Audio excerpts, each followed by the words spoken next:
ஸ்ரீவைகுண்ட சட்டமன்ற உறுப்பினரான சமூக ஆர்வலர் அன்னை வி.ஜி. சரவணன் எம்.எல்.ஏ. அவர்கள் கடந்த 5 ஆண்டுகளுக்கும் மேலாக ஸ்ரீவைகுண்ட தொகுதி மற்றும் அதன் சுற்று வட்டார பகுதிகளில் உள்ள ஆதரவற்ற ஏழை எளியவர்களுக்கு இல்லம் தேடி இரவு உணவு திட்டத்தை ஏற்படுத்தி இரவு உணவு வழங்கி வருகிறார்.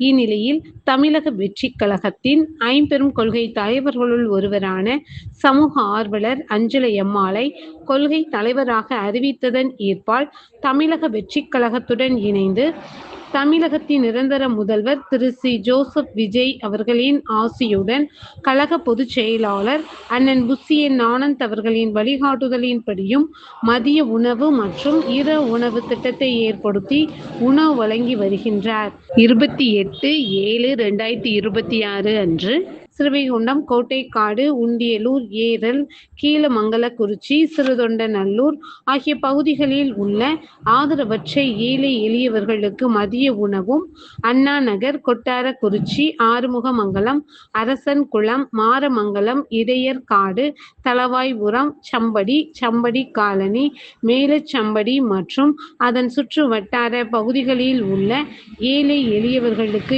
இரவு உணவும் தமிழக வெற்றிக் கழகம் தூத்துக்குடி மேற்கு மாவட்டம் ஸ்ரீவைகுண்ட சட்டமன்ற உறுப்பினரான சமூக ஆர்வலர் அன்னை வி.ஜி. சரவணன் எம்.எல்.ஏ. அவர்களின் சார்பில் அன்று 218 நபர்களுக்கு உணவு வழங்கப்பட்டது.